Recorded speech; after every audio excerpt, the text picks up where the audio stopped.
সকলকে আমার প্রণাম এবং ভালোবাসা। অ্যাস্ট্রো এডুকেশন প্রদ্যুৎ এই চ্যানেলে আপনাদের স্বাগত জানিয়ে আজকে যে বিষয়টি আলোচনা করব অত্যন্ত গুরুত্বপূর্ণ একটি বিষয়টি হচ্ছে যে আপনার পরিবারের কেউ না কেউ বারংবার রোগগ্রস্ত হচ্ছে এবং আপনার যা ইনকাম করেন তার বেশিরভাগ পয়সাই আপনার কিন্তু রোগের পিছনে খরচ হয়ে যাচ্ছে, ফলে আপনার জীবন দুর্বিষহ হয়ে উঠছে।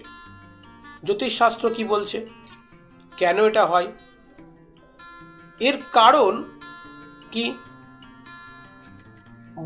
আমরা জ্যোতিষশাস্ত্র অনুসারে এর যে কারণ খুঁজে পাই তার প্রধান কারণ হচ্ছে আপনার রান্নাঘর এবং আপনার বাড়িতে জিনিসপত্র অগোছালো রয়েছে, নোংরা জিনিসপত্র আপনি যেখানে সেখানে রাখেন, যার ফলে নেগেটিভ যে গ্রহগুলো সেইগুলোর পাওয়ার বৃদ্ধি পেয়েছে, ফলে কেউ না কেউ রোগগ্রস্ত হয়ে আপনার খরচ, আপনার মাথা ব্যথা, আপনার সমস্যার কারণ হয়ে দাঁড়াচ্ছে।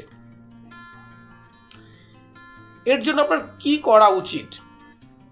আপনার অবশ্যই ঘর, জামা কাপড় এগুলোকে পরিপাটি করে গুছিয়ে রাখা উচিত।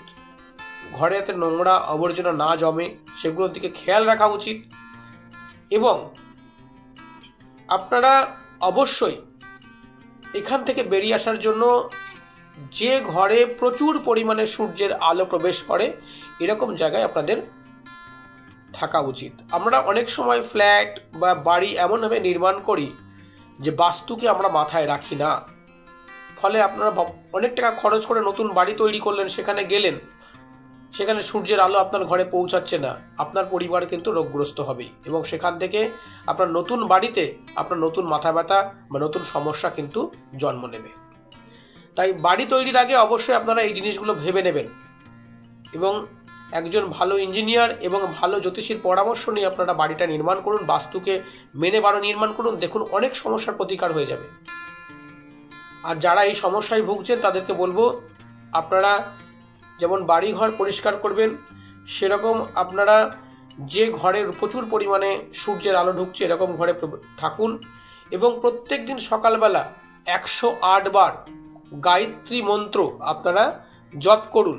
দেখুন আপনার জীবনের এই যে সমস্যার কথা বললাম এখান থেকে কিন্তু আপনারা বেরিয়ে আসতে পারবেন এবং আপনার রান্নাঘরের যে জিনিসগুলো রান্না হচ্ছে সেগুলো যখন সেবন করবেন বা খাবেন সেগুলো আগে ভগবানকে নিবেদন করুন, তাহলে সেগুলো প্রসাদ হয়ে গেলো, সেগুলো সেবন করুন।